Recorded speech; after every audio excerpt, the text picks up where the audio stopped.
সুপ্রিয় শিক্ষার্থী, তোমাদের আজকের ক্লাসে স্বাগত।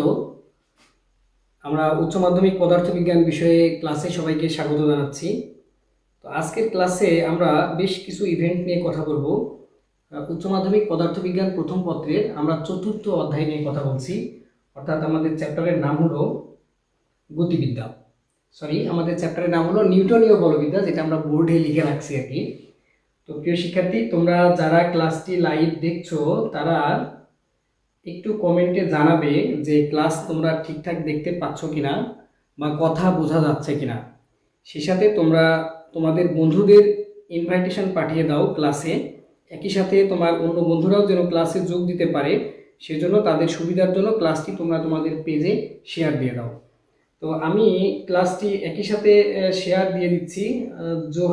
জেবা জানাচ্ছে হ্যালো স্যার। হ্যালো, দেখা যাচ্ছে কিনা বা বোঝা যাচ্ছে কিনা সেই বিষয়ে জেবা, সাবিয়া, ফারহানা, জুই তোমরা একটু জানাও যে দেখা যাচ্ছে কিনা। একই সাথে তোমরা ক্লাসটি শেয়ার দিয়ে দাও তোমাদের বন্ধুদের ট্যাগ করে। তোমরা শেয়ার দিয়ে দিলে কি হবে, একই সাথে তোমার অন্য বন্ধুরাও ক্লাসগুলো দেখতে পারবে। তো আজকে আমরা কি কি বিষয়ে কথা বলবো সেই বিষয়গুলো আমরা প্রথমে একটু তোমাদের জানাবো, সাম আপ করবো। আজকে আমরা কথা বলবো একেবারে বেসিক বিষয় নিয়ে, নিউটনীয় বলবিদ্যা চ্যাপ্টারের। তো তোমরা বন্ধুরা ক্লাসটা আগে শেয়ার করে দাও এবং তোমাদের বন্ধুদের একটু ট্যাগ করে দাও। একই সাথে তোমরা জানাও যে তোমরা ঠিকঠাক দেখতে পাচ্ছ কিনা বা বোর্ড বোঝা যাচ্ছে কিনা। বোর্ডে লেখা আছে নিউটনীয় বলবিদ্যা এবং ডান পাশে কিশোর বাতায়ন লেখা আছে। তোমরা সেটি বুঝতে পারছো কিনা সেটি তোমরা একটু আমাকে জানাও, তাহলে আমি বুঝতে পারলে সুবিধা হবে আর কি, যে তোমাদের দিক থেকে আরও কোনো সমস্যা হচ্ছে না। আর তোমরা বুঝতে পারছো যে অনলাইন ক্লাসের আসলে কিছু প্রবলেম থাকতে পারে, যদিও এখানে সাজ্জাদ বিন আমির জানাচ্ছে যে সাউন্ড ক্লিয়ার।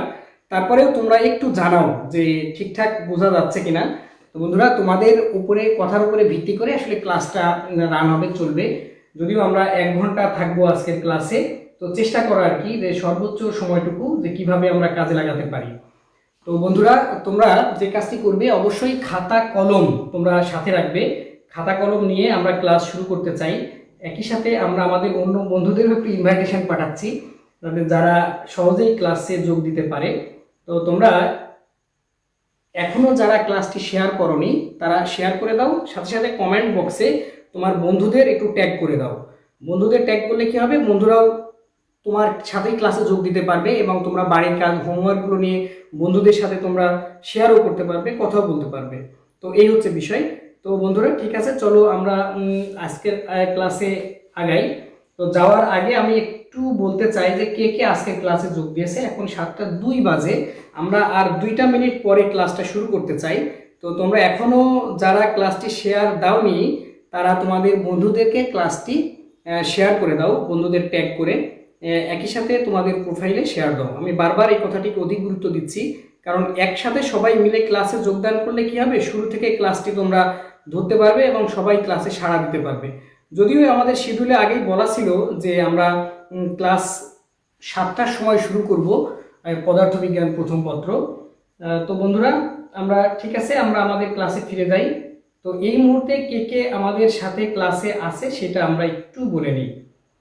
তো ক্লাসে যোগ দিয়েছে মাহফুজ আহমেদ, দৌলতপুর আল্লাহ দরগা, মানে কুষ্টিয়া থেকে। সে বলছে আসসালামু আলাইকুম। ওয়ালাইকুম আসসালাম। রেহান আজিম, সে উম্মে হাবিবাকে ট্যাগ করেছে। Mahmudul Hasan Mithun, sound too clear but full clear দেখা যাচ্ছে না। লেখা দেখা যাচ্ছে, ঠিক আছে, আমি বড় করে লিখবো, তো তোমাদের দেখো কোনো সমস্যা হয় কিনা।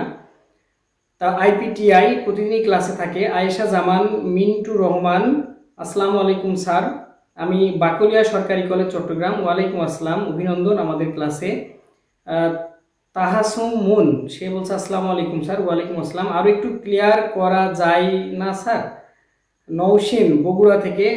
রিফা জারিফ, রিফা রাফিয়া, সানজিদা ফ্রম দিনাজপুর। আমিনুল ইসলাম পারভেজ, আসসালামু আলাইকুম। ওয়ালাইকুম আসসালাম। Tahasum Moon, all clear sir, thank you. ঠিক আছে, আমরা আমাদের ক্লাসের দিকে আমরা মনে হয় যেতে পারি। তো তোমরা দেখো আজকে আমরা কি কি বিষয় নিয়ে কথা বলবো। আসলে আমরা কথা বলবো নিউটনীয় বলবিদ্যা চ্যাপ্টারে একেবারে বেসিক থেকে, সেখান থেকে আমরা ধাপে ধাপে একটু গভীরে যাওয়ার চেষ্টা করব এবং একই সাথে বোর্ড পরীক্ষার প্রশ্নগুলো আমরা সলভ করার চেষ্টা করব, সৃজনশীল প্রশ্ন সমাধান করার চেষ্টা করব। একই সাথে আমরা সমাধান করার চেষ্টা করব যে যখন আমরা অ্যাডমিশন টেস্ট দেব সেই প্রশ্নগুলো কিভাবে আমরা সমাধান করতে পারি। তো তোমাদের একটা ছোট্ট কাগজ দেখাচ্ছি আমি, যে নিউটনের গতিসূত্র অর্থাৎ একেবারে বেসিক বিষয়গুলো নিয়ে আমরা কথা বলবো আজকে। এখানে আছে নিউটনের গতিসূত্র, তারপরে নিউটনের সূত্রের সীমাবদ্ধতা, বল কি, মৌলিক বলগুলো আমরা বলবো, নিউটনের গতির দ্বিতীয় সূত্র থেকে কিভাবে প্রথম সূত্র অন্যান্য সূত্রে আসা যায় সেগুলো বলবো, ভরবেগের সংরক্ষণ সূত্র আমরা প্রমাণ করব, তারপরে আমরা একটু ম্যাথমেটিক্যাল প্রবলেম সলভ করব। সেই সাথে আমাদের আরেকটি টপিক থাকবে, সেটা হলো জড়তার ভ্রামক চক্রগতির ব্যাসার্ধ। আমরা এই টপিকগুলো নিয়েই আমরা আজকে ক্লাস শুরু করতে চাই। তো বন্ধুরা, তোমাদের সাথে এখন কথা হবে একেবারে বেসিক বিষয় নিয়ে, সেটা হলো বল কি। বলের সংজ্ঞা দেওয়া দরকার নাই, তোমরা বলবো বলের বৈশিষ্ট্য কি কি। অর্থাৎ প্রশ্ন হলো বলের বৈশিষ্ট্য কি কি, অর্থাৎ কি কি বৈশিষ্ট্য থাকতে হবে একটি বলের। এটা খুব গুরুত্বপূর্ণ, এটা তোমার এমসিকিউ এর জন্য গুরুত্বপূর্ণ। যখন তুমি এমসিকিউ উচ্চতর দক্ষতার প্রশ্ন সমাধান করবে, বিশেষ করে প্রয়োগ এবং উচ্চতর দক্ষতা, সেই ক্ষেত্রে তোমাকে এই বৈশিষ্ট্যগুলো একটু জানা থাকতে হবে এমসিকিউ এর জন্য। তো বন্ধুরা, বল হলো কোনো বস্তুর ওপর ক্রিয়া করবে, তারপরে কি হবে, কি কি বিষয় থাকলে আমরা এই বস্তুটাকে বল বলতে পারবো, অর্থাৎ আমরা জানতে চাই বলের বৈশিষ্ট্য। তো তোমরা কে কে বলের বৈশিষ্ট্য বিষয়ে বলতে চাচ্ছ একটু দেখি। আমি তোমাদের প্রশ্নের উত্তর জানতে চাই। স্যার আগের ক্লাসের HW, থ্যাংক ইউ। এই যে দেখো তোমাদের বাড়ির কাজ নিয়ে এত টেনশন, ঠিক আছে, আমরা এগুলো দেখছি এবং তোমাদের আমরা ফাইনালি শীট আকারেও আমরা কমেন্টে উল্লেখ করব।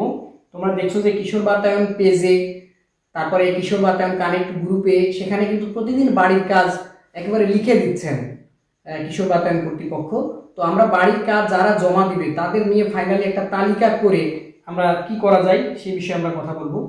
সাদিয়া ফারহানা জুই, সে লিখছে স্মরণ ঘটতে হবে। স্মরণ না ঘটলে কি বল হবে না? যে আমি এই বোর্ডে ধাক্কা দিচ্ছি, বল দিচ্ছি, কিন্তু স্মরণ হচ্ছে না, তো এটা কি বল না? ফারহানা একটু চিন্তা করে বলো। ফোর্স ক্রিয়েট এক্সিলারেশন, সাজ্জাদ বিন আমির খুব সুন্দর কথা বলছে যে বল অবশ্যই ত্বরণ সৃষ্টি করবে, এটা একটা দিক। তারপরে স্যার লেখা ভালো করে দেখা যাচ্ছেন, বুঝলাম না জয়নাল আবেদিন, একটু পরিষ্কার করে লিখতে হবে। আচ্ছা, আশরাফুল ইসলাম শান্ত, হ্যাঁ আমার প্রশ্ন ছিল এরকম যে বলের বৈশিষ্ট্য। তাহলে প্রথম কথা হলো বল হলো কোনো বস্তুর উপরে ক্রিয়া করবে, ত্বরণ সৃষ্টি করতে পারে। আর একটা বিষয় হলো সবচেয়ে গুরুত্বপূর্ণ বৈশিষ্ট্য যেটি, সেটি আমি হেল্প করি তোমাদের, সেটি হলো বল জোড়ায় জোড়ায় ক্রিয়া করে। তোমরা তো জানো যে every action has equal and opposite reaction, অর্থাৎ আমি যদি এখানে আঘাত করি তাহলে আমার হাতেও লাগবে। তুমি যদি কাউকে গালি দাও, গালমন্দ করো, সে তোমার সাথে ভালো ব্যবহার করবে না। This is vice versa. এখানেও তার মানে আমাদের দৈনন্দিন জীবনেও কিন্তু আসলে এই গতির তৃতীয় সূত্র কাজ করে। তার মানে তোমার একজন বন্ধু যে তোমার সাথে হয়তো ভালো ব্যবহার করছে না, তুমি যদি ফোন দিয়ে তাকে বলো আসসালামু আলাইকুম বলে কথা শুরু করো, বা শুভ সকাল দোস্ত কেমন আছিস, দেখবা সে তোমাকে পাল্টা খারাপভাবে কথা বলছে না। তার মানে ঠিক আমরা যেমন সম্পর্ক রাখতে চাই, ঠিক সেই রকম একটা অ্যারেঞ্জমেন্ট তোমাকে করে দিতে হবে, তারপরে সে তোমার সাথে তেমন করবে। ঠিক নিউটনের গতির তৃতীয় সূত্র এরকম, অর্থাৎ এটাই অন্যতম বৈশিষ্ট্য যে বল জোড়ায় জোড়ায় থাকবে। আচ্ছা, আমরা এখন যে কথাটি বলতে চাই, গতির তিনটি সূত্র, সূত্র তিনটি তোমরা জানো, যেহেতু আমাদের এই ক্লাসে 9-এর স্টুডেন্ট, 10-এর স্টুডেন্ট, একই সাথে যারা ইন্টারমিডিয়েট ফার্স্ট ইয়ারে পড়ে পরীক্ষার্থী, সবাইকে নিয়েই আমরা ক্লাসটা করছি। তো গতির তিনটি সূত্র আমরা একটু রিভিউ করতে চাই। প্রথম সূত্র হলো বাহ্যিক বলের অনুপস্থিতি, অর্থাৎ বাইরে থেকে বল প্রয়োগ না করলে স্থির বস্তু স্থির থাকবে, গতিশীল বস্তু সমদ্রুতিতে চলতে থাকবে, 1 নম্বর সূত্র। 2 নম্বর সূত্র আমাদের লাগবে, আমরা যেহেতু ভরবেগের সংরক্ষণ সূত্র দেখতে চাই, যে বস্তু ভরবেগের পরিবর্তনের হার প্রযুক্ত বলের সমানুপাতিক, সেগুলো কিভাবে হয় সেগুলো আমরা একটু দেখার চেষ্টা করব। আর 3 নম্বর সূত্র তো তোমরা জানো, একটু আগে বললাম যে প্রতিক্রিয়ার সমান ও বিপরীত প্রতিক্রিয়া আছে। এই হলো 3টা সূত্র। তো এখন আমরা যেটি বলতে চাই, যে প্রশ্নটি হলো নিউটনের সূত্রের সীমাবদ্ধতা কি। বন্ধুরা, এই উত্তরটি আমি তোমাদের থেকে প্রত্যাশা করছি, তোমরা নিজেরাই বলবে যে নিউটনের সূত্রের অর্থাৎ গতিসূত্রের সীমাবদ্ধতা সীমাবদ্ধতা বা ত্রুটিও বলতে পারো, যে নিউটনের সূত্রের সীমাবদ্ধতা কি, এটা আমরা তোমাদের থেকেই এই উত্তরটি প্রত্যাশা করছি যে নিউটনের গতিসূত্রের সীমাবদ্ধতা কি, অর্থাৎ এইটা ওভারকাম করে আমাদের অন্য কোথাও যেতে হয় কেন, এই কথাটি তোমরা কে উত্তর করতে পারো। আমি জানি যে সারা বাংলাদেশ থেকে শিক্ষার্থীরা উত্তর করছে। এজাজ মাহমুদ ফাহিম, স্থির বস্তুর উপর ক্রিয়া করে সেই বস্তুকে গতিশীল করা, খুব সুন্দর। বলের দিক আছে, কোনো বস্তুকে বিকৃত করতে পারি, গুড, খুব সুন্দর, অসাধারণ। স্যার আমার কমেন্ট পড়েন না কেন? এমডি হুশিয়ার নাকি, এ নামটা এরকম নাকি অন্য কিছু? আচ্ছা, তো ঠিক আছে। তাহলে এখন প্রশ্ন হলো আমাদের যে নিউটনের গতিসূত্রের সীমাবদ্ধতা। আমি একটু হেল্প করি তোমাদের। নিউটনের গতিসূত্রের সীমাবদ্ধতা এই জায়গায় যে কোনো বস্তুর বেগ যদি অসীম হয়, মানে আলোর বেগের কাছাকাছি, আসলে আলোর বেগের কাছাকাছি দেয়াটাই মানে আমাদের কাছে একেবারে মানে এটা অসম্ভব ব্যাপার আর কি। তো এই জন্য কথাটাকে আমি এভাবে বলছি। তো আলোর বেগের কাছাকাছি যদি কোনো বস্তুর বেগ হয়, তবে সেই বস্তুর হিসাব নিকাশ কিন্তু আমরা আসলে নিউটনের গতিসূত্র দিয়ে আর করতে পারি না। সেই ক্ষেত্রে আমাদের আইনস্টাইনের আপেক্ষিক তত্ত্বের সাহায্য নিতে হয়, সেই ক্ষেত্রে আপেক্ষিক তত্ত্বের সূত্রে আমাদের চলে যেতে হয়। এই হলো মূল কথা।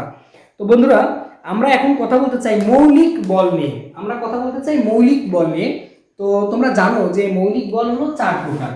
যে 4 প্রকার মৌলিক বল কি কি, আমরা একটু ছোট্ট করে আমরা একটু তালিকা তৈরি করি। যে 1 নম্বর হলো মহাকর্ষ বল।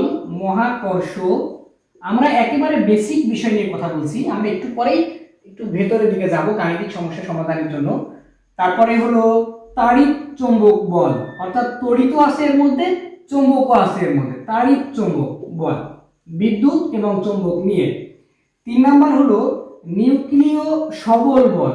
নিউক্লিয় সবল, এই বলগুলো সম্পর্কে আমাদের একটু ধারণা, একটু না অবশ্যই ধারণা থাকা দরকার।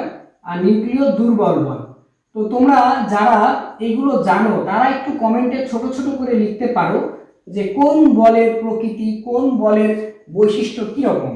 নিউক্লিয় দুর্বল বল, তো এইগুলো নিয়ে কথা বলা খুবই গুরুত্বপূর্ণ।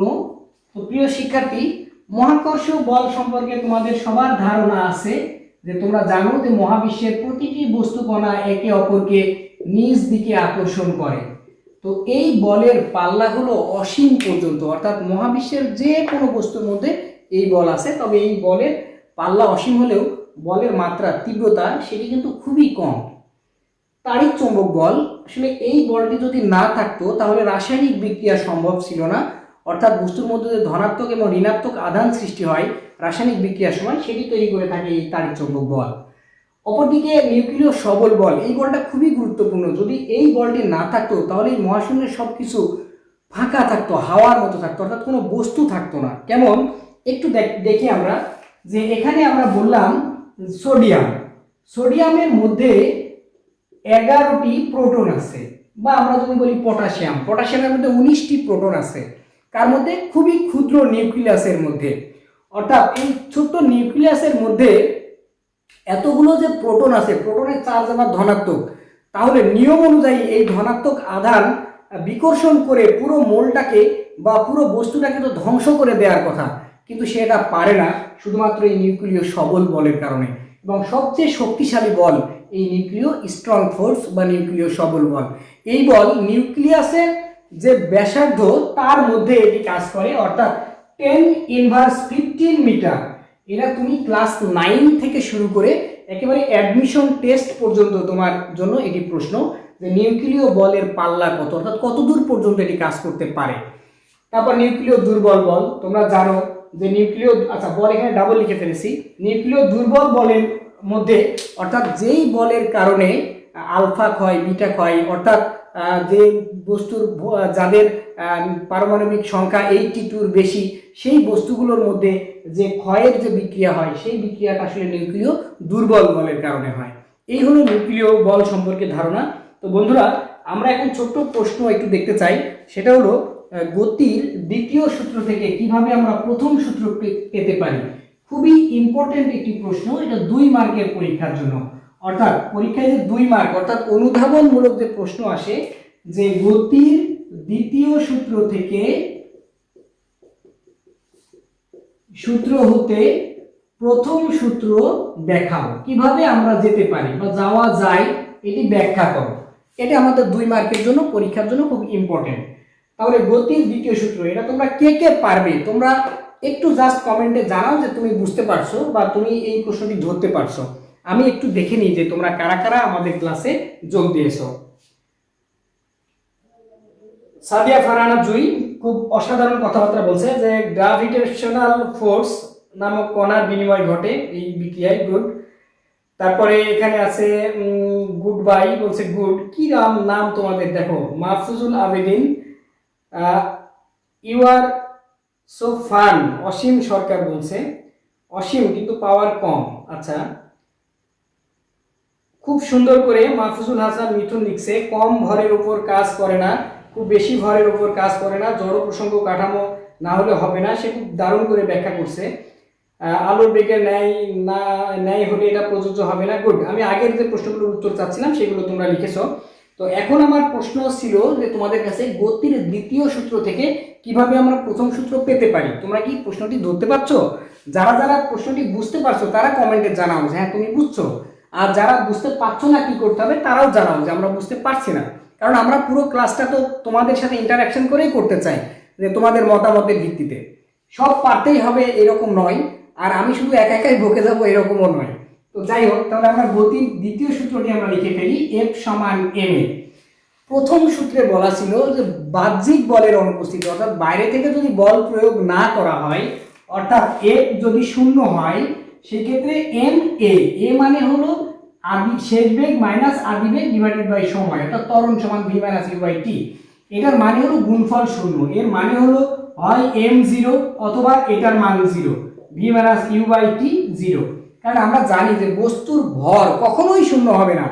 যে বস্তু হবে তার কিছু না কিছু, যত ছোটই হোক তার ভর থাকবে। যেমন ইলেকট্রনের ভর আছে, তাই না? এইরকম প্রত্যেকটা বস্তু হলেই তার ভর থাকবে। তাহলে এটা যদি 0 না হয় তাহলে অবশ্যই এই পার্টটি 0। তাহলে এটাকে ওই পাশে আমরা পাঠিয়ে দিই, তাহলে 0 হবে, v মাইনাস ইউ ইকুয়াল 0।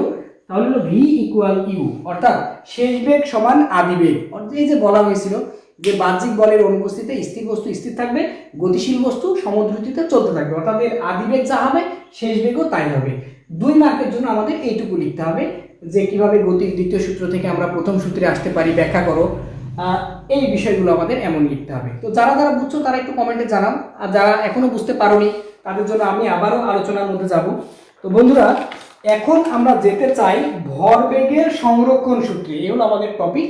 আমরা যেতে চাই ভরবেগের সংরক্ষণ সূত্র।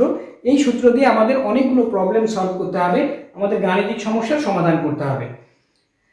অনেকেই কমেন্ট দিচ্ছে, লিখছে পারছি, F সমান ma, বুঝতে পারছি স্যার। ফেয়ারা জিবা লিখছে, রেহান আজিম, বাট বুঝতে পারছি না। কোনটা তুমি বুঝতে পারছো না সেটা মেনশন করো। মিনুর রহমান লিখছেন যে বুঝেছি। অসংখ্য ধন্যবাদ আপনাদের। আপনারা যারা আপনাদের প্রোফাইলে এখনো ক্লাসটি শেয়ার দেননি তারা প্লিজ ক্লাসটি একটু শেয়ার দিবেন, যাতে অন্য স্টুডেন্টরা এনগেজ হতে পারে, তারা একসাথে ক্লাসটা করতে পারে। তো ঠিক আছে, আমরা এখন যাব ভরবেগের সংরক্ষণ সূত্রে। তাহলে ভরবেগের সংরক্ষণ সূত্র হলো ভরবেগের সংরক্ষণ সূত্র।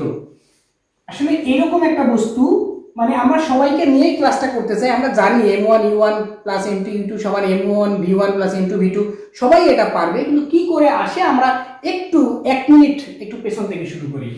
এই একটা বস্তু যার বেগ হলো m1, মানে মনে করো যে একজন মোটরসাইকেল নিয়ে যাচ্ছে, পেছনে আরেকজন মোটরসাইকেল নিয়ে যাচ্ছে। তো যে পেছনে আছে তার বেগ যদি একটু বেশি হয়, একই রাস্তায় যদি এরা যায়, একই দিকে যায়, তাহলে কি হবে? পেছনের জন সামনের জনকে ধাক্কা দিয়ে দেবে। যদিও এটা আমাদের কাঙ্ক্ষিত না, কাম্য না, কিন্তু আমরা গাণিতিক হিসাবের জন্য আমরা এই কথাগুলো আমরা বলছি। এই বস্তুটার ভর m2, m1 ভরের বস্তুর আদিবেগ u1 আর m2 ভরের বস্তুর আদিবেগ u2। তো যদি u1 is greater than u2 হয়, অর্থাৎ পেছনের জনের বেগ যদি বেশি হয়, তাহলে সে কি করবে? সামনের জনকে ধাক্কা দিয়ে দিবে। এই হলো ধাক্কার মুহূর্তের বিষয়টি আমরা এখানে মেনশন করলাম। তো এখন এ যেই বলে ধাক্কা দিল F1 বলে, তাহলে এ একটা পাল্টা আর একটা বল দিবে, সেই বলটার নাম হবে F2, তাই না? এরকম একটা হবে। এরপরে আবার এরা চলতে শুরু করবে এদের মতো করে। তাহলে আমরা জানি যে প্রত্যেক ক্রিয়ার সমান ও বিপরীত প্রতিক্রিয়া আছে। তাহলে F1 সমান -F2। তাহলে আমরা যেহেতু F সমান জানি ma, এখানে লিখে দিলাম ma, এই পাশে লিখলাম আমরা ma। তো আমরা একেবারে একটু ইজি করে বোঝানোর চেষ্টা করছি প্রিয় শিক্ষার্থী। তোমরা বুঝতে সমস্যা হলে তোমরা আবার কমেন্ট করো, আর বুঝলেও তোমরা লেখো যে বুঝেছো, তাহলে আমার জন্য বুঝতে সুবিধা হবে। এখানে মাইনাস ছিল, আমরা মাইনাসটা দিলাম। এই যে 1 আছে, এখানে আমরা 1 দিলাম। এর পাশে 2 আছে, আমরা 2 দিলাম। তাহলে a সমান আমরা জানি v - u/t। তাহলে আমরা এটা লিখে দিই v - u/t। এই পাশে আমরা লিখলাম a সমান v - u/t। তো প্রথম বস্তুর 1 ছিল, তাহলে আমরা সবগুলোতে 1 লিখলাম। পরেরটা 2 ছিল, আমরা সবগুলোতে 2 লিখলাম। কিন্তু খেয়াল করো, t এর ক্ষেত্রে কিন্তু আমরা t1 t2 দেইনি। কেন দেইনি? পৃথিবীতে সময় কারোর জন্য অপেক্ষা করে না। কথা আছে না, সময় ও স্রোত কারোর জন্য অপেক্ষা করে না। তাহলে সময় সবার জন্য একই হবে, কারোর জন্য দ্বিতীয় আচরণ করবে না। পরীক্ষায় আমরা 3 ঘন্টা টাইম পরীক্ষা দিই, একজন যদি 3 ঘন্টা পায়, কেউ 4 ঘন্টা পাবে না, এরকম সময় একই। তাহলে আমরা উভয় পক্ষের টি আমরা বাদ দিয়ে দিলাম, এটা গুণ করে দিচ্ছি। m1 v1 m1 u1 সমান -m2 v2 মাইনাস মাইনাসে প্লাস m2 u2। তাহলে এখন আমরা এই মাইনাস যুক্তগুলোকে ওই পাশে দিয়ে দিই, ওই পাশে মাইনাসকে এই পাশে নিয়ে আসি।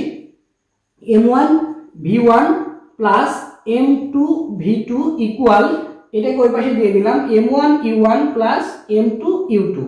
তো বন্ধুরা, আমরা এটাকে একটু একটু সোজা করে লিখতে চাই, সাইজ করে লিখতে চাই, কেননা আদিবেগ তো আগে ছিল।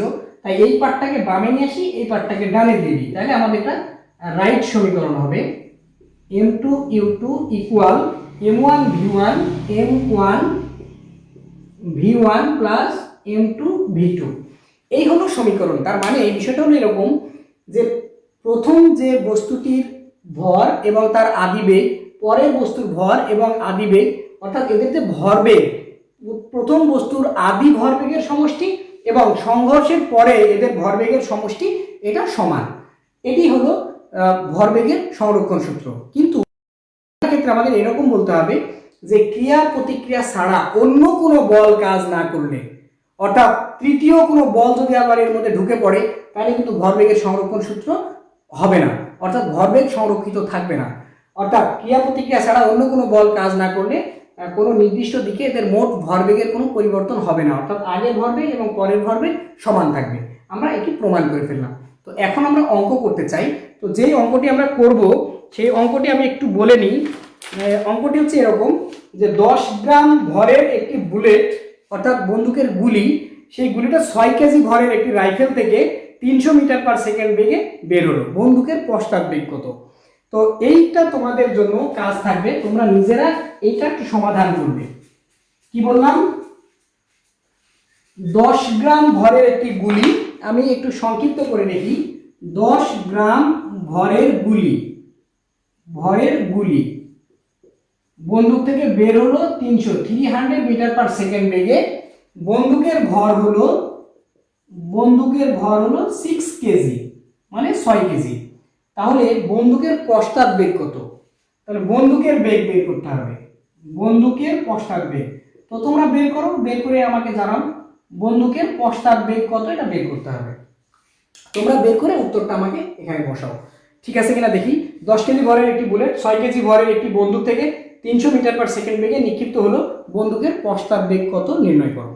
তো তোমরা কারা কারা সাথে আসো আমি একটু দেখে নিই, এবং কারা কারা অঙ্ক করছো সেটাও আমি একটু বোঝার চেষ্টা করি।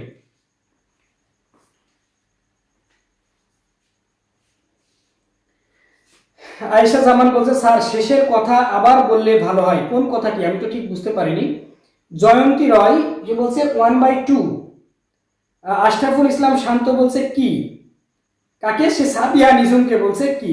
স্যার সংঘর্ষের পরে দুইটা বস্তু দুই দিকে নির্দিষ্ট কোণ করে চলে গেলে কি হবে সেটা একটু বলেন। ও ফাইন, যদি নির্দিষ্ট কোণ করে যায়, আসলে সংঘর্ষ দুই ধরনের, স্থিতিস্থাপক সংঘর্ষ, অস্থিতিস্থাপক সংঘর্ষ। এইগুলো নিয়ে আমরা আবার পরের ক্লাসে আলোচনা করতে পারবো। শান্ত, অসংখ্য ধন্যবাদ তোমাকে প্রশ্ন করার জন্য। তো এখন এই প্রশ্নটির আমরা সমাধান করে ফেলি। তাহলে কি বললাম যে 10 গ্রাম ভরের গুলি, মানে একটি বন্দুক থেকে যখন গুলি বের হয়ে গেল, তাই করে বন্দুক ট্রিগার চাপা হলো, গুলির ভর 10 গ্রাম, 300 মিটার পার সেকেন্ড যখন যাবে তখন বন্দুক পেছন দিকে একটি ধাক্কা দিবে। এই পেছনের বেগটা কত হবে এটা আমাদের বের করতে হবে।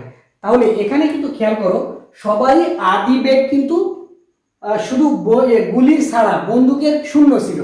তাহলে এই পার্টটাকে আমরা এমন লিখতে পারি যে এমভি, সবার জন্য আমি লিখছি এখানে MV plus M U equal 0, এটাকে ভি দিলাম। তার মানে আগের পার্টটা কিন্তু একটা অংশ 0 হচ্ছে। কেন 0 হচ্ছে?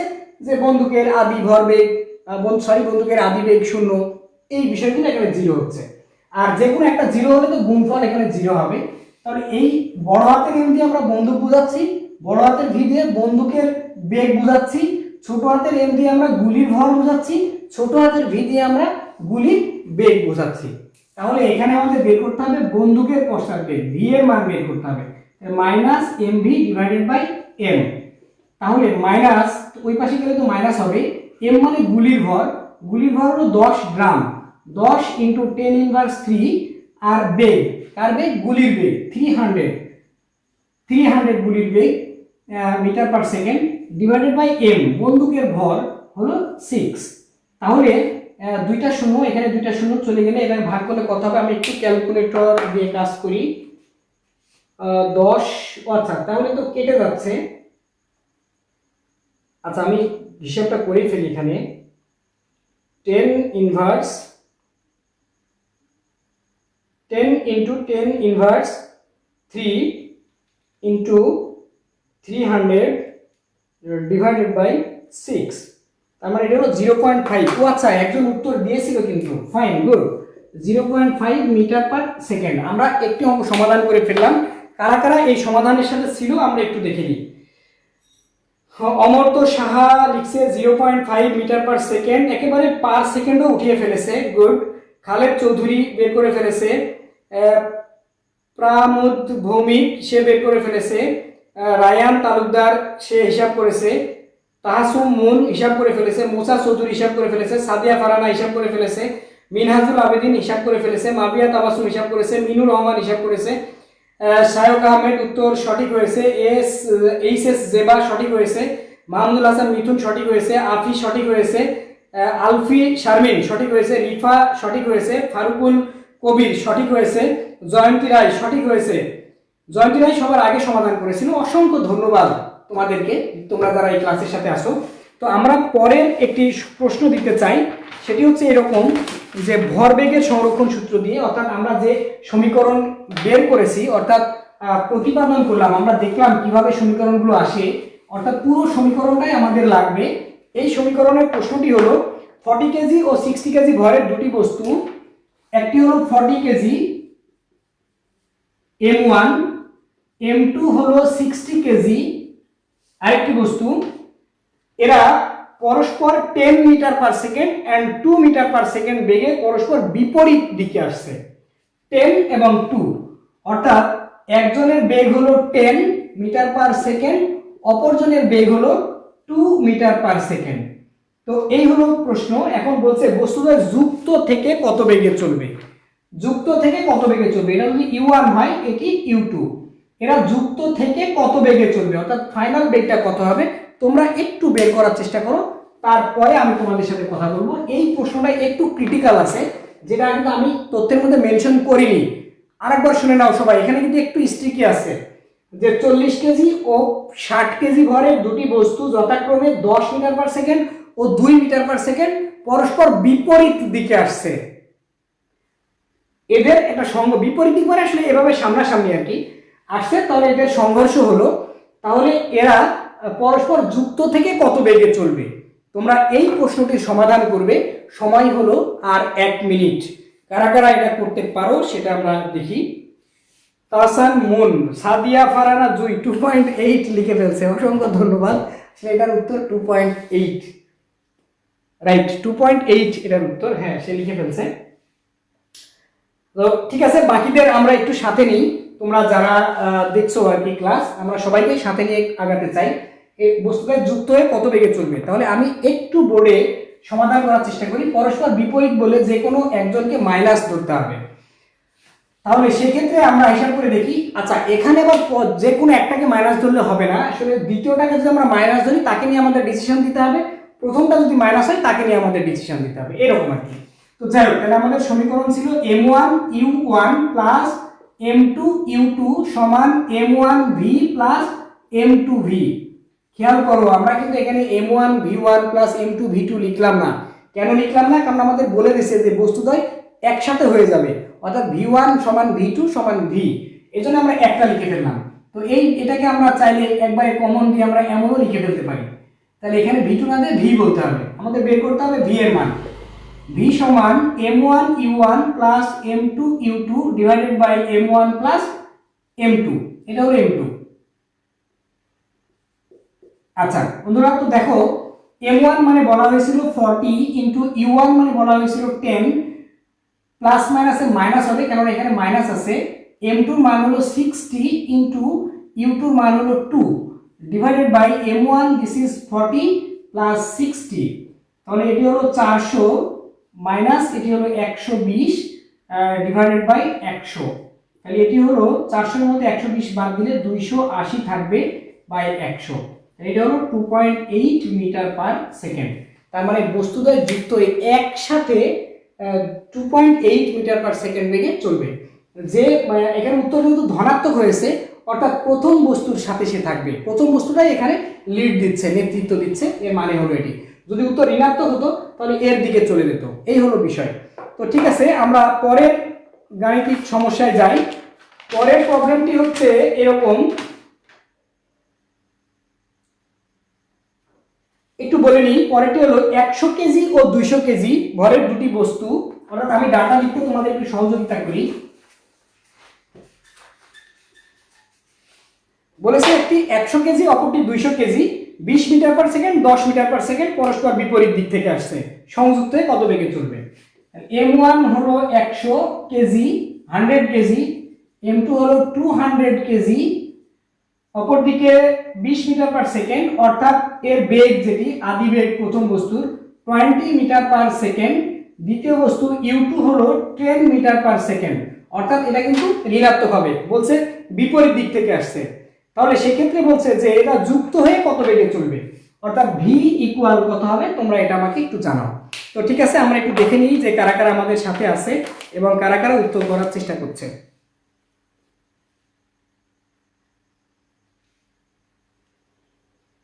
হ্যাঁ, অনেকে একবারে ডিরেকশন সহ বলছে। একজন লিখছে রেহান আজিম, স্যার অনেক দূর থেকে ক্লাস করছি, আশা করি আপনার কাছ থেকে হার্ড ম্যাথগুলা শিখতে পারবো, থ্যাঙ্কস। আমরা জটিল ম্যাথগুলোই আগামী দিন যাব, আজকে আমরা থিওরি সহ যেহেতু প্রশ্নগুলো করছি, জাস্ট অঙ্কগুলো ধরার চেষ্টা করছি। তোমরা জানো যে আমরা 3টা ভাগে ভাগ করে ক্লাসগুলো করছি চ্যাপ্টারকে। প্রথম দিন আমরা সমীকরণগুলো কিভাবে আসে এটা জানার চেষ্টা করছি, সাথে সাথে সমীকরণগুলোকে আমরা ধরার চেষ্টা করছি। দ্বিতীয় দিন আমরা এমসিকিউ সলভ করছি। তৃতীয় দিনও আমরা বিশ্ববিদ্যালয়ে অ্যাডমিশন টেস্টের প্রশ্নগুলো সহ পরীক্ষার প্রশ্নগুলো আমরা সমাধান করার চেষ্টা করছি। তো আশা করি তোমরা কিশোর বাতায়নের সাথে থাকবে। রিফা জারিফ বলছে থেমে যাবে, মাহফুজ বলছে 0 হবে, মোহাম্মদ ইউনুস বলছে 0 হবে, লাবিব বলছে স্যার আমি করছি, সাদিয়া বের করে ফেলেছে 0 মিটার পার সেকেন্ড, অনেকেই বের করে ফেলেছে, মিনহাজুল বের করে ফেলেছে, আসিফুর রহমান সাকিব বের করে ফেলেছে 0 হবে। গুড, তাহলে কিভাবে হবে 0? তোমরা তো আগেই সূত্রটি জানো, m1u1 প্লাস m2u2 সমান m1v প্লাস m2v। আমরা v কে একসাথে মানে কমন নিয়ে দিলাম। কেন দিলাম? যেহেতু v1 সমান v2। তাহলে আমাদের v এর মান বের করতে বলেছে m1u1 plus m2u2 divided by m1 plus m2। তো বন্ধুরা, m1 এর মান হলো 100, u1 এর মান হলো 20, প্লাস মাইনাসে মাইনাস দিচ্ছি কেননা u2 মাইনাস, m2 এর মান হলো 200, u2 এর মান হলো 10। তাহলে এখানে হচ্ছে m1 100, m2 হলো 200, তাহলে এটা হলো গুণ করলে হবে 2000, এটা গুণ করলে হবে 2000, অর্থাৎ 2000 থেকে 2000 বাদ যাবে, তাহলে থাকবে 0 মিটার পার সেকেন্ড। তাহলে এটাকে আমরা বলতে পারবো যে বস্তুদ্বয় সংযুক্ত অবস্থায় থাকবে, অর্থাৎ স্থির হয়ে যাবে, এদের কোনো গতি থাকবে না। অর্থাৎ যে দুইটা বস্তুর যে ভরবেগ এবং এদের যে সংঘর্ষ হলো, কেউ কারো দিকে যেতে পারবে না, কারণ ভরবেগ দুটারই সমান হয়েছে, অর্থাৎ 0 হয়েছে, অর্থাৎ কোনো দিকে তারা যাবে না, বস্তুদ্বয় স্থির হয়ে যাবে। অসংখ্য ধন্যবাদ তোমরা উত্তর করে দেওয়ার জন্য। তো এখন আমরা কি সমাধান করব সেটা একটু দেখে নিই।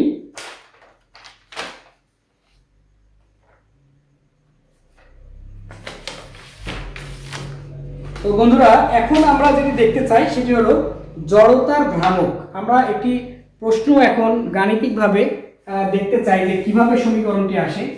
তোমরা জড়তার ভ্রামক শব্দটি হয়তো বুঝতে পারছো, বা অনেকের কাছে একটু নতুন মনে হচ্ছে যে জড়তার ভ্রামক, জড়তার ভ্রামক অর্থাৎ মোমেন্ট অফ ইনার্শিয়া, অর্থাৎ এর ভ্রামকটা কেমন হবে। তার আগে জড়তা সম্পর্কে আমাদের একটু ধারণা থাকা দরকার, সবারই ধারণা আছে।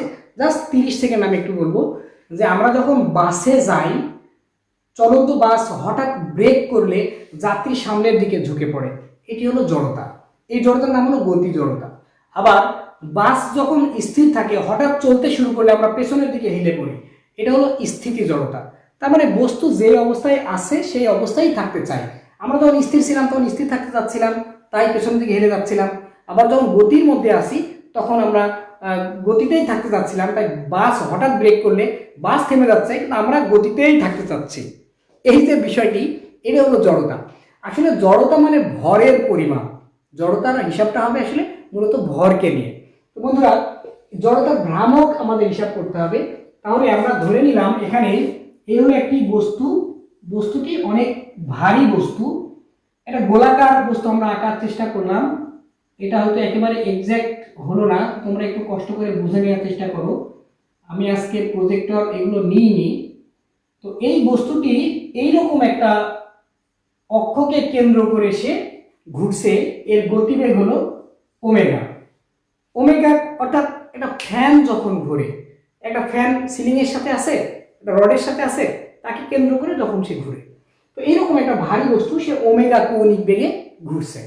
তাহলে আমরা ধরে নিই এই বস্তুটি অসংখ্য ছোট ছোট ক্ষুদ্র ক্ষুদ্র কণার সমন্বয়ে তৈরি। আমরা তো জানি যে প্রত্যেক বস্তু পরমাণু নামক অসংখ্য কণার সমন্বয়ে তৈরি। তো আমরা ধরে নিলাম এখানে একটি কণা আছে যার ভর হলো m1। আমরা ধরে নিলাম এখানে একটি কণা আছে যার ভর m2, এখানে একটি কণা আছে যার ভর m3, এখানে একটি কণা আছে যার ভর m4। তো এর ভর কেন্দ্র থেকে, অর্থাৎ ঠিক মাঝ বরাবর আমরা দেওয়ার চেষ্টা করেছি, কিন্তু মনে হচ্ছে ওইদিকে একটু বেশি চলে গেছে, তাই না? আচ্ছা, আমরা একটু ছোট করে দিলাম। আচ্ছা, তাহলে এই ভর কেন্দ্র থেকে m1 ভরের কণার দূরত্ব, এটাকে আমরা বলি r1, m2 ভরের কণার দূরত্ব সেটাকে আমরা লিখলাম r2, m3 ভরের কণার দূরত্ব সেটাকে আমরা দিলাম r3, এর যে দূরত্ব সেটাকে আমরা লিখলাম r4। এরকম অসংখ্য ভরের কণার সমন্বয় তৈরি এবং ভর কেন্দ্র থেকে তাদের দূরত্ব দিলাম, তারাও ঘুরছে। তো যেহেতু এই ভর কেন্দ্র থেকে কণাগুলোর দূরত্ব বিভিন্ন রকম, অর্থাৎ বিভিন্ন দূরত্বে আছে, যার ফলে কি হচ্ছে, এদের যে প্রান্তের বেগ অর্থাৎ রৈখিক বেগ এটি কিন্তু সমান হবে না। আমরা গতদিনের সমীকরণে পেয়েছিলাম যে ভি সমান ওমেগা আর। তাহলে এই বস্তুর m1 ভরের কণার জন্য আমরা লিখতে পারি v1 সমান ওমেগা r1। এখন আমরা এই m1 ভরের কণার জন্য এর গতিশক্তি বের করতে চাই। গতিশক্তি আমরা 9-10 থেকে আমরা জানি হাফ এম ভি স্কোয়ার। তাহলে গতিশক্তি কাইনেটিক এনার্জি E1 m1 ভরের কণার জন্য আমরা লিখলাম হাফ এম ভি স্কোয়ার। যেহেতু m1 ভরের কণা তাই v1 দিলাম। তাহলে বন্ধুরা এখানে হাফ m1 ভি, ভি মানে ওমেগা আর দিলাম, তার স্কোয়ার আছে তাই আমরা স্কোয়ার দিয়ে দিলাম। বুঝতে কি খুব কষ্ট হচ্ছে? আসলে ফিজিক্সটা একটু কাঠখোট্টা টাইপের, তাই না? এখানে মনে হচ্ছে কোনো সাহিত্য নাই, অন্য কোনো এখানে রোমান্স নাই। আসলে সব কিছুই এখানে আছে, কিন্তু আস্তে আস্তে আমাদের এগুলো পেতে হবে। তো বন্ধুরা, আমরা কি করছিলাম, একটি বস্তু, এরকম একটা ভারী বস্তু, একটা দণ্ড, এই দণ্ডকে কেন্দ্র করে সে ওমেগা কৌণিক বেগে ঘুরছে, বেগের পরিমাণ হলো ওমেগা।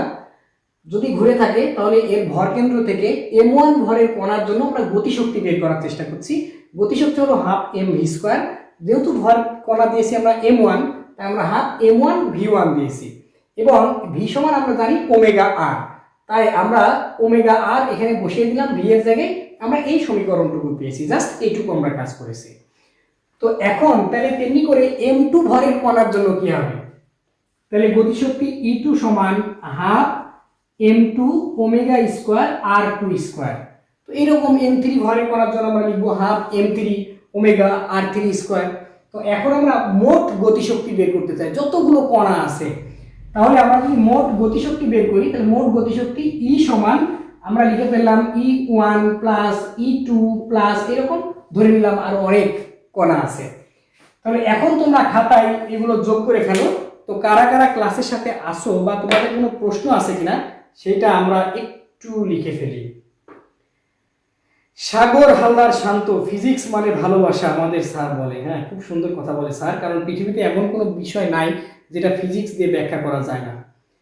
সাদিয়া নিঝুম বলছে আমি ফিজিক্স কিচ্ছু পারি না।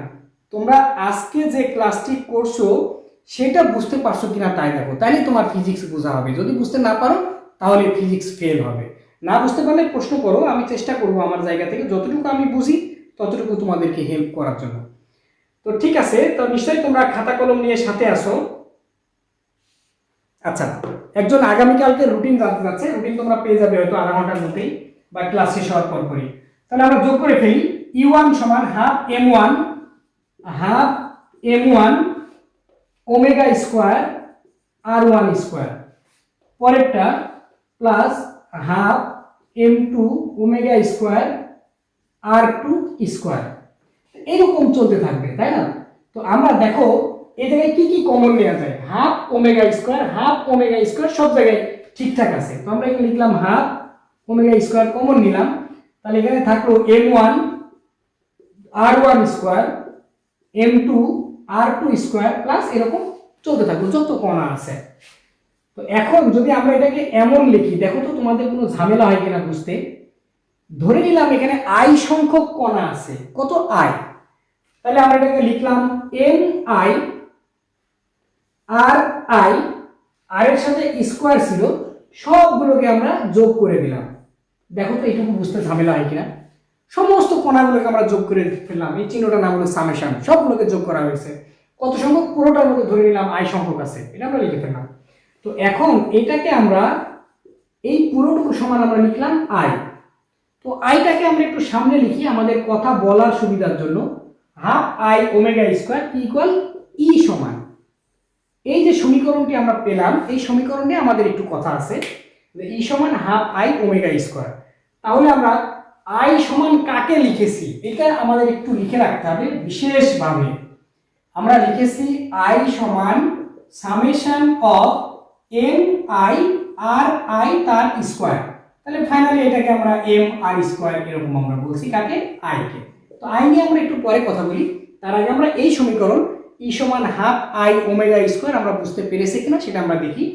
যে বস্তুটা ঘুরছে এর কৌণিক বেগ যদি একক বেগ হয়, অর্থাৎ কৌণিক বেগের একক রেডিয়ান পার সেকেন্ড, তার প্রতি সেকেন্ডে 1 রেডিয়ান করে যদি ঘুরে থাকে, তাহলে ওমেগার মান যদি 1 হয় তাহলে আমরা এটাকে লিখতে পারবো ই সমান হাফ i। তাহলে আমরা i সমান লিখতে পারবো i সমান আর গুণ করে 2e।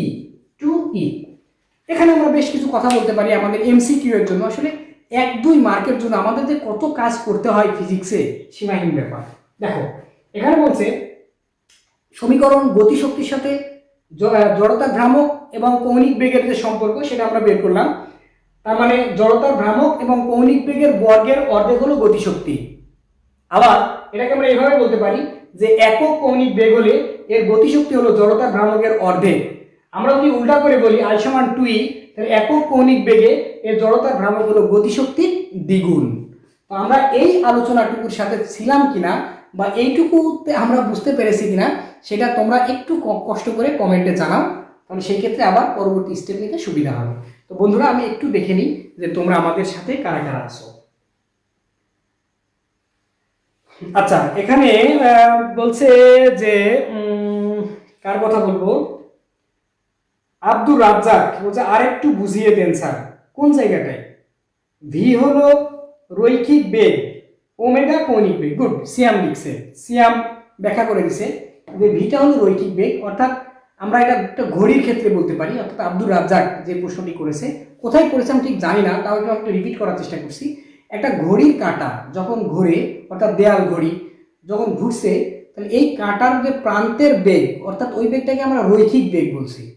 অর্থাৎ আর যখন সে এই কোন একটা মানে কেন্দ্রকে যখন ঘুরছে, কেন্দ্র করে ঘুরছে, তখন এই জায়গায় সে ঘুরছে কতটুকু, অর্থাৎ 2 পাই পরিমাণ, অর্থাৎ একটা 180 ডিগ্রি আরো একটা অর্থাৎ 360 ডিগ্রি পরিমাণ সে ঘুরে। এই বেগটার নাম হলো কৌণিক বেগ। আর কাঁটার প্রান্তের বেগগুলো হলো রৈখিক বেগ। তো 1 থেকে 2 এ যাচ্ছে, 2 থেকে 3 এ যাচ্ছে, এগুলো রৈখিক বেগ। রৈখিক বেগ হলো ভি আর কৌণিক বেগ হলো ওমেগা। তো রৈখিক বেগের সাথে কৌণিক বেগের সম্পর্ক ভি সমান ওমেগা আর।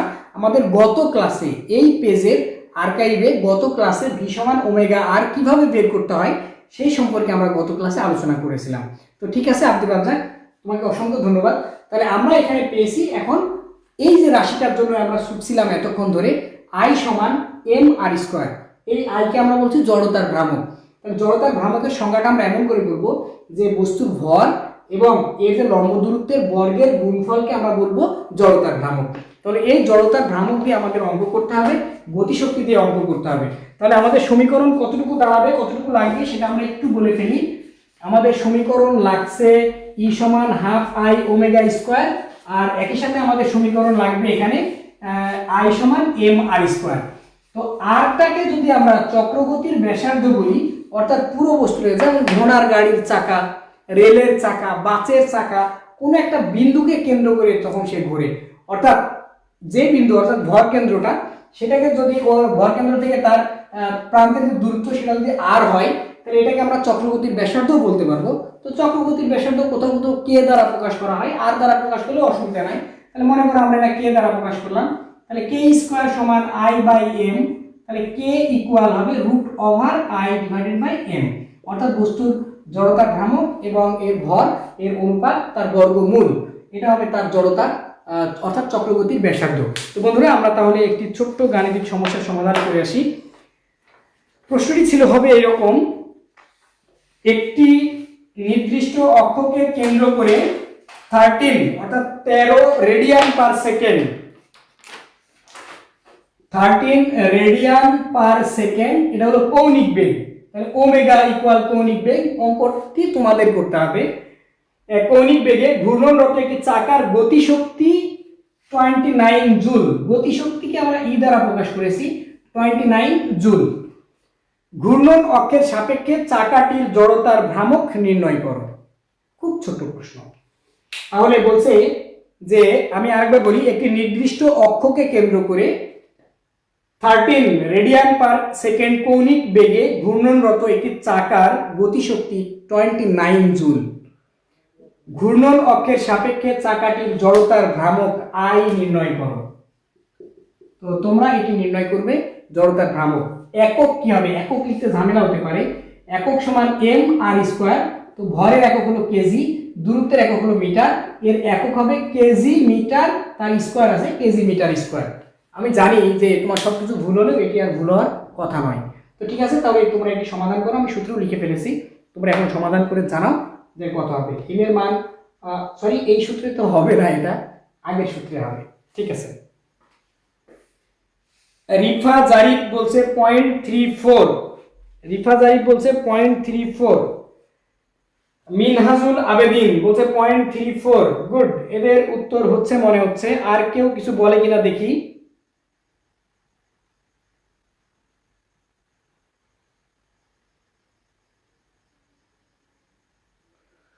মোহাম্মদ ইউনুস খুব সুন্দর লিখেছেন যে লেকচার শুনে আমার মাথাও জড়তার ভ্রামক হয়ে গেছে। অসংখ্য ধন্যবাদ সুন্দর একটি কমেন্ট করার জন্য। খালেদ চৌধুরী রাইট উত্তর দিচ্ছে। রেহান আজিম, সিয়াম, আলফি, শারিন, জয়ন্তী রায়, সাদিয়া ফারানা জুই, রিফা জারিফ, মুসা চৌধুরী, মাহফুজ আহমেদ সবাই রাইট উত্তর দিচ্ছে। মিনু রহমান, আইপিটিআই, আশিক প্রিয়, তোমাদের অসংখ্য ধন্যবাদ রাইট উত্তর লেখার জন্য। তাহলে সমীকরণ কি ছিল আমাদের আগের সমীকরণ? সেটি ছিল ই সমান হাফ আই ওমেগা স্কোয়ার, এরকম ছিল। আমাদের আই বের করতে হবে। তাহলে আই সমান হবে 2e divided by omega square. তাহলে 2 মানে 2 ইন্টু ই হলো 29 আর ওমেগা হলো 13 তার স্কোয়ার। 13 এর স্কোয়ার 169 আর 2 ইন্টু 2 9, তাহলে এটি হলো কত তোমরা বের করেছো তোমরা 0.34। তাহলে এটা 0.34 হওয়ার কথা, 0.34। একক হবে কেজি মিটার স্কোয়ার। তো বন্ধুরা অসংখ্য ধন্যবাদ তোমাদের। আমরা পরবর্তী প্রশ্নে যাব, যাদের হয়নি তারা একটু তুলে নিতে পারো। সেই ক্ষেত্রে আমি অন্যদের সাথে একটু কথা বলে আসি। অসংখ্য ধন্যবাদ, অসংখ্য ধন্যবাদ সবাইকে আমাদের সাথে থাকার জন্য। আচ্ছা, আমাদের পরের প্রশ্নটি কি হবে সেটা আমরা একটু বুঝে নিই। পরের প্রশ্ন তোমরা একটু খাতা কলমে লেখো, কে আগে করতে পারে। আমরা এই কম্পিটিশনটা চালু রাখতে চাই। এবার কে আগে করতে পারে? আগে মনে হয় জারিফ আগে করেছিল, এবার কে আগে করতে পারে? একটি চাকার ভর 6 কেজি, তাহলে আমি এখানে লিখলাম ভর ইকুয়াল টু 6 কেজি, অঙ্কটা একবার করে দিই, এবং চক্রবর্তীর ব্যাসার্ধ 40 সেন্টিমিটার, ব্যাসার্ধ কে ইকুয়াল টু 40 সেন্টিমিটার। তারপরে বলতে চাকাটি প্রতি মিনিটে 300 বার ঘুরে, এর জড়তার ভ্রামক এবং ঘূর্ণন গতিশক্তি নির্ণয় করতে হবে। জড়তার ভ্রামক এবং ঘূর্ণন গতিশক্তি কে নির্ণয় করতে হবে? আমরা ঘূর্ণন গতিশক্তিকে ই দ্বারা প্রকাশ করেছি, কাইনেটিক এনার্জিকে। প্রতি মিনিটে 300 বার ঘুরে, প্রতি মিনিটে 300 বার। আমি এখানে একটু মানে ক্লিয়ার করলাম না আর কি। প্রতি মিনিটে 300 বার ঘুরে, 300 বার ঘুরে। তোমরা এটি সমাধান করবে। কি বলছে আমি আরেকবার অঙ্কটি করি। একটি চাকার ভর 6 কেজি এবং এর চক্রবর্তীর ব্যাসার্ধ 40 সেন্টিমিটার। চাকাটি প্রতি মিনিটে 300 বার ঘুরে, এর জড়তার ভ্রামক এবং ঘূর্ণন গতিশক্তি নির্ণয় করতে হবে। তো তোমরা কারা কারা করতে পারো সেটা আমি একটু দেখি, তোমরা মেনশন করো। সেক্ষেত্রে আই সমান লিখবা, ই সমান লিখবা। আমি সেই উত্তরটি বোর্ডে লিখে রাখবো এবং জানাবো যে হ্যাঁ এদের রাইট হয়েছে। তোমাদের সময় আর 1 মিনিট। সেক্ষেত্রে তোমরা কারা কারা আমাদের সাথে আসো আমি একটু দেখে নিই।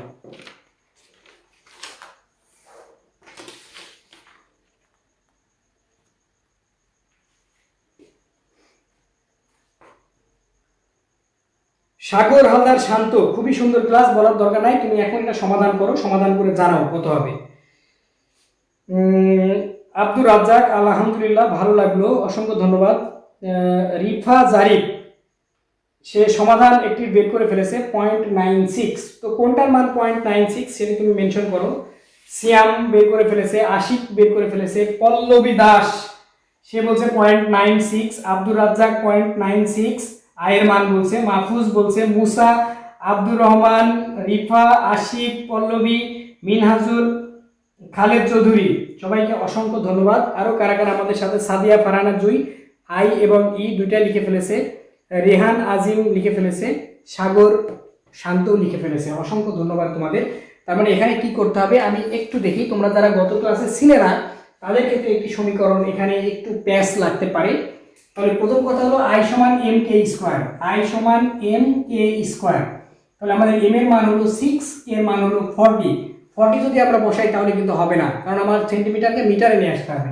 তাহলে এটাকে আমাদের মিটারে নিয়ে আসতে হবে, 100 দিয়ে ভাগ করতে হবে। তাহলে এত তার সাথে স্কোয়ার, তাহলে এটা যে উত্তর হবে সেটা আমরা এখানে লিখব। একই সাথে আমাদের বলছে গতি শক্তি বের করতে বলছে। তো গতি শক্তি ই সমান হাফ আই ওমেগা স্কোয়ার। তাহলে হাফ আই, আই এর মান কত হবে সেই মানটাই আমাদের আবার এখানে পুট করতে হবে। তার সাথে ওমেগা মানে 2 পাই এম বাই টি। বন্ধুরা আমরা omega equal 2 pi m by T গত ক্লাসে সমাধান করেছিলাম। কিভাবে এটি হয় তোমরা চাইলে আগের ভিডিও আবার দেখে আসতে পারো এই ক্লাস শেষে। তো যাই হোক, যেটি বলছিলাম, তাহলে এন এর মান 300, অর্থাৎ 300 হলো এন এর মান। 300 পাক ঘুরছে সে প্রতি মিনিটে, আর 1 মিনিট মানে টি এর মান হলো 60 সেকেন্ড, 60 সেকেন্ড। এই হলো আমাদের ভরবেগ সংক্রান্ত গাণিতিক সমস্যার সমাধান। তো আমরা ছোট্ট এটা ভরবেগ নয়, এটি হলো জড়তার ভ্রামক সংক্রান্ত গাণিতিক সমস্যার সমাধান। আমরা আরেকটি ছোট্ট প্রশ্ন দেখে আসতে চাই আজকেই। সেটি হলো একটা রকেট যখন চলে সেই রকেটের যে জ্বালানি, এই জ্বালানি কিভাবে খরচ করতে হবে সেই বিষয়ে আমরা একটু ছোট্ট করে একটু দেখে আসি।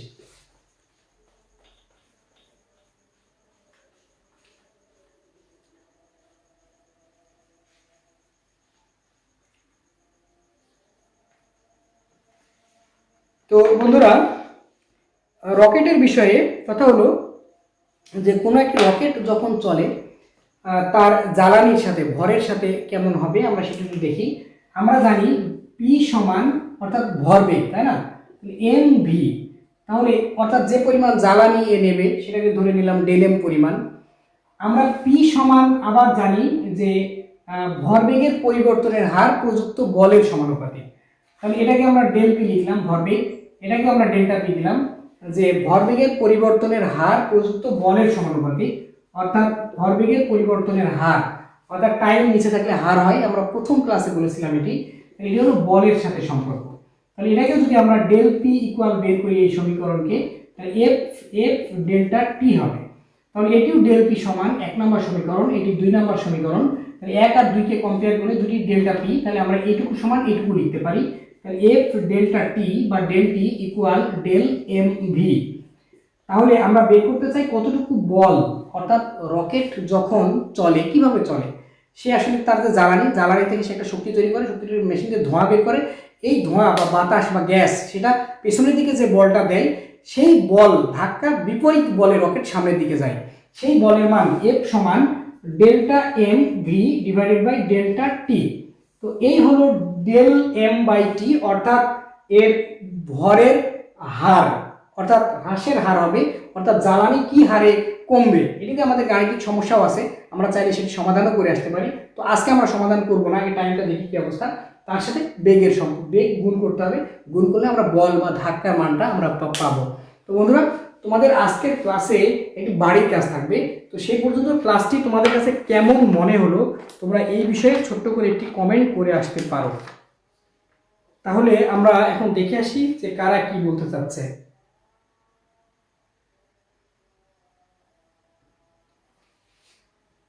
উম্মে ফাতেমা বলছে 12 কিভাবে হলো, বুঝলাম না কোনটি 12 কিভাবে হলো সেটা একটু মেনশন করো। আচ্ছা, this is Sumaiya before everyone, এটা বুঝলাম না। 300, আচ্ছা, তারপরে আমার 473। আমি জানতে চাচ্ছি যে আজকের ক্লাস বিষয়ে কারো কোনো কোয়েরি আছে কিনা, প্রশ্ন আছে কিনা, থাকলে সেই বিষয়টা নিয়ে আমরা কথা বলবো। আর তারপরে আমরা একটা ছোট্ট বাড়ির কাজ দিয়ে আজকের ক্লাসটা আমরা শেষ করতে চাই। তো একটু আমি আজকের ক্লাসের সাম আপ করি যে আজকের ক্লাসে আমরা কি কি বিষয়ে আলোচনা করেছি। এটা খুব গুরুত্বপূর্ণ, তবে ভালো হয় তোমাদের মধ্য থেকে যদি সাম আপ করতে পারো যে কি কি ইভেন্ট নিয়ে আমরা কথা বলেছি। বলো তো আমরা কি কি, তোমরা 4টা পয়েন্ট লেখো যে আজকে আমরা কি কি টপিকে কথা বলেছি। যদি তোমরা এটা লিখতে পারো তাহলে আমি বুঝবো যে হ্যাঁ আজকের ক্লাসটি সফল হয়েছে। তোমাদের আমি অসংখ্য ধন্যবাদ জানাবো কিশোর বাতায়নের পক্ষ থেকে।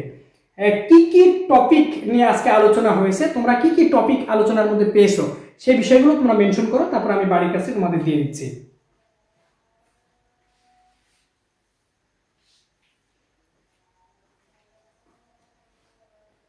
কি কি টপিকে আজকে আলোচনা হয়েছে সেই বিষয়ে তোমরা একটু মেনশন করো। টপিক, আমি টপিকগুলোর নাম জানতে চাচ্ছি, আজকে কি কি টপিকে আলোচনা হয়েছে। আমি 2 মিনিট থাকবো তোমাদের সাথে, কি কি টপিকে আলোচনা হয়েছে এই বিষয়গুলোর তোমরা 2 মিনিটে আমাকে জানাবে।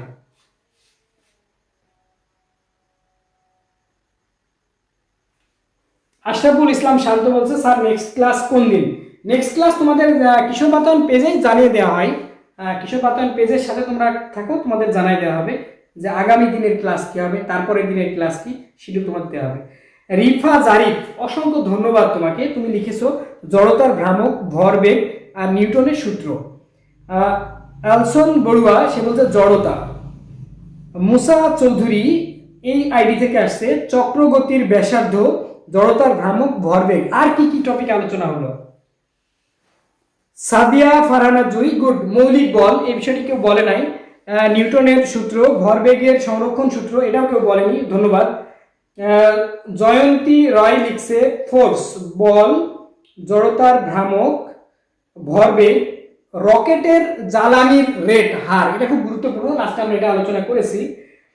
তারপরে অরুণ শিখা গমেজ সে লিখছে জড়তা, বল। অ্যালসন বড়ুয়া সে উত্তর দিয়েছে। খালেদ চৌধুরী উত্তর দিয়েছে। মোহাম্মদ ইউনুস আইডি থেকে আমরা উত্তর পেয়েছি। মাহফুজ আহমেদ থেকে উত্তর পেয়েছি। তারপরে হুশিয়ার আইপিটিআই, আশিক প্রিয়, আব্দুল সোবাহান, মিনহাজুল আবেদিন, আয়েশা জামান, এইচএস জেবা, এরপরে খালেদ চৌধুরী, নিউটনের সূত্র। তো অসংখ্য ধন্যবাদ। তো আমরা এখন বাড়ির কাজটা দিয়ে শেষ করি। আজকের আমাদের বাড়ির কাজটা কেমন হবে? তো বাড়ির কাজ হলো খুবই ছোট্ট একটি অঙ্ক থাকবে বাড়ির কাজ, যাতে তোমরা আগ্রহ নিয়ে করতে পারো। অর্থাৎ যেই সমীকরণ দিয়ে আমরা সমাধান করেছি ইতিপূর্বে সেই সমীকরণ দিয়ে আমরা আরেকটি অঙ্ক বাড়ির কাজ দিচ্ছি। সেটি হলো 5 কেজি ভরের একটি দৃঢ় বস্তু, অর্থাৎ এম এর মান হলো 5 কেজি। তোমরা লিখে নিতে পারো 5 কেজি ভরের একটি দৃঢ় বস্তু ঘূর্ণন অক্ষ থেকে 1.5 মিটার দূরে, অর্থাৎ আর এর মান হলো 1.5 মিটার, 1.5 মিটার। তারপরে 5 রেডিয়ান পার সেকেন্ড কৌণিক দ্রুতিতে ঘুরছে, অর্থাৎ ওমেগা হলো 5 রেডিয়ান পার সেকেন্ড। তারপরে বলছে এর জড়তার ভ্রামক ও ঘূর্ণন গতিশক্তি নির্ণয় করতে হবে। জড়তার ভ্রামক আই আর ঘূর্ণন গতিশক্তি কে নির্ণয় করতে হবে। অর্থাৎ আগে আমরা যে একটি অঙ্ক করেছি ঠিক সেরকমই একটা অঙ্ক এটা আমরা করব। এটি হলো আমাদের বাড়ির কাজ, আমরা পারি কিনা এই জন্য এটি দেওয়া হলো। তো বন্ধুরা আমি আরেকবার অঙ্কটি বলে দিই যে 5 কেজি অর্থাৎ 5 কেজি ভরের একটি দৃঢ় বস্তু ঘূর্ণন অক্ষ থেকে 1.5 মিটার দূরে 5 রেডিয়ান পার সেকেন্ড কৌণিক দ্রুতিতে ঘুরছে, এর জড়তার ভ্রামক ও ঘূর্ণন গতিশক্তি নির্ণয় করো। এটি হবে তোমাদের বাড়ির কাজ। তো এই বাড়ির কাজ তোমরা আমাদের ক্লাসের কমেন্ট বক্সে তোমরা জমা দিয়ে দিবে এবং প্রতিদিন সেগুলো চেক করা হয়, কারা কারা বাড়ির কাজ করছে সেগুলো আমরা নোট করে রাখি। তো ঠিক আছে প্রিয় শিক্ষার্থী বন্ধুরা, তাহলে তোমাদের সাথে আজকে অনেক লম্বা ক্লাস হলো, তোমাদের অসংখ্য ধন্যবাদ। আগামী ক্লাসে তোমরা কিশোর বাতায়নের সাথে থাকবে এই আশাবাদ রেখে আজকের ক্লাস এখানে শেষ করছি। ধন্যবাদ, ভালো থাকো।